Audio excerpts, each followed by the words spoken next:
Hey everybody, welcome back to Video Game SO. Today we're going to continuing series Gaming in the 90s, where I go through every single year in the 90s gaming wise from 1990 to 1999, talking about the biggest and most influential game. It should come as no surprise, you can tell by the footage, we're playing Wolfenstein 3D today, released in 1992. Wolfenstein, you take your pick. Every way I pronounce it, someone says I'm wrong.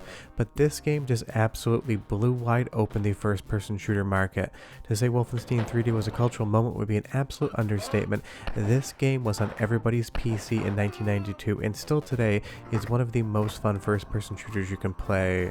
Before we get too far involved though, do me a huge favor down below, hit like and subscribe and ring that notification bell, definitely helps us out. And if you feel so inclined to want to support the channel, we got a Patreon link down below as well. I'll still remember walking into my local EB Games as a kid in 1992 and seeing the copy of Wolfenstein 3D on the shelves, and I had absolutely no idea what it was. I just gravitated towards the cover art, and the person behind the counter who worked there forever and I actually got to know later on in high school said that I should definitely check the game out, but I was definitely not very old at that point in time, and I remember my father, who had absolutely no idea what wasn't good entertainment for children to consume, saying, "Hey, that looks like fun, let's pick it up." And I will say, when I got home, I fell in love with the game, even if I really had no idea what was going on. At this point in my life, I had no idea what World War II was. I had no idea what a Nazi was. I just started seeing these bad guys, I shot them, and I think later that week I asked my father who they were, and in his best trying to talk to a kid voice, explained to me what World War II was. I was in it for the game. I had no idea who the Nazis were, but today they are one of the most iconic enemies in all of gaming. Just think how many Wolfenstein games there are, and think how many other games include World War II elements, and this basically set that entire plan into motion. This is the advent of the first-person shooter. Sure, games in this genre came before Wolfenstein 3D, but you don't need to be first, you just need to be best, and this game was the absolute best at doing what it was, giving you a pseudo 3D environment to run around in, shooting bad guys, and playing in a genre you'd barely ever seen before. And in 1992, this was wildly impressive. I still remember getting the game on a bunch of floppy disks, installing it on like what I believe was an 80 megabyte hard drive at that point in time, and playing this thing every spare chance I got. And this really is where the lineage of pretty much every modern first-person shooter comes from. There is no Doom without Wolfenstein 3D, there is no Blood, there is no Call of Duty. I'm sure people would have gotten there, but this really basically laid down the blueprint of what a game like this was supposed to be, and for that reason and that reason alone, it was the easiest pick on the list for 1992 to be the most influential game. I still remember being in like 3rd or 4th grade, and my teacher's husband wanted to play this game, and she actually asked me if I could make a copy on floppy disk. This was probably a computer class, and I 100% did it, and my teacher's husband called like 4th grade me and asked how to bind the controls on the keyboard because he had messed them up. I still remember this memory vividly because when I was in high school, he was also a teacher, and he wasn't nice to me, and I said, "Hey, remember that time I made you a bootleg copy of Wolfenstein 3D? And I think I embarrassed him by mentioning it." That's how intertwined this game and my memory are growing up. A weird story, but definitely a true one.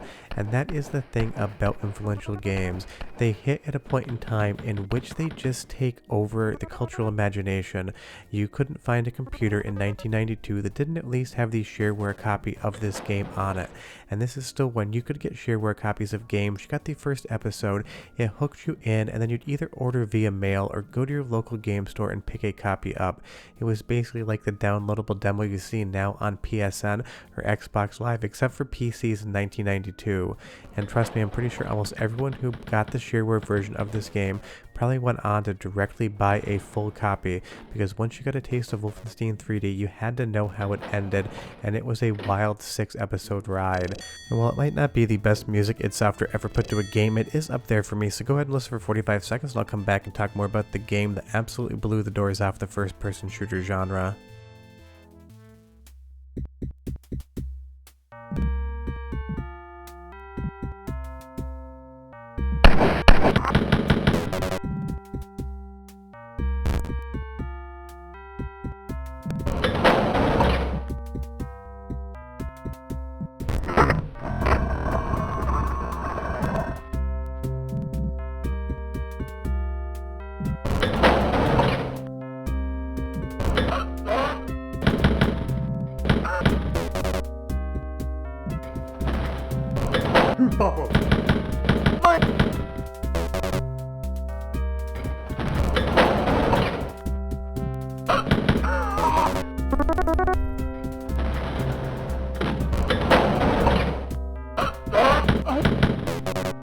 The music definitely has an eerie vibe to it because in some of these levels, obviously you are fighting some mutated zombies that have their guns in their chest and they fire them by raising their arm up and down. Definitely something that didn't happen in the real World War II, at least if it did, we certainly don't know about it, but you never know. And it's one of those things, even the sound effects in this game, they might be a little bit stilted, but they're so iconically Wolfenstein 3D, you can't hear them and not think about this game if you've ever played it before. And that really is the takeaway. What can I add to a game that's been talked about to death? Just kind of the memory of playing it in 1992 and how I feel it really did influence so many games that would come after it. Because honestly, once you got a taste of first-person shooters, you started playing every single one you could get your hands on. I understand the term Doom clone is a thing because once Doom came out and did even better than Wolfenstein, everyone wanted to make a game like this to try to cash in. That's how you end up with Duke Nukem 3Ds, Rise of the Triads, things like Blood, games such as that. And honestly, even though Rise of the Triad is my favorite first-person shooter of all time from back in the day, it was supposed to be a sequel to Wolfenstein 3D, and honestly, I kind of wish it was. I would love to see the genre continue on with actually having that title in the name. But once you played this game, you just got hooked into this genre. We really didn't see many games like this before, but afterwards the floodgates absolutely opened up and everyone wanted to have their own first-person shooter to try to cash in on the craze. Now this game is definitely aged, there's no way around that. All of the levels are basically mazes, navigating them with very same textured walls is going to be quite difficult, so you really have to get a sense of how to move around the area, and a lot of it's just going to be straight up trial and error. But coming around a corner, seeing Nazi guards, unloading a clip on them, collecting the treasure and the health, and trying to find the keys is so fun. And this game is absolutely lousy with different secret walls and pushable items. You pretty much want to just walk with your face against the wall the entire time, beating the spacebar like it owes you money to try to find different secrets within the levels.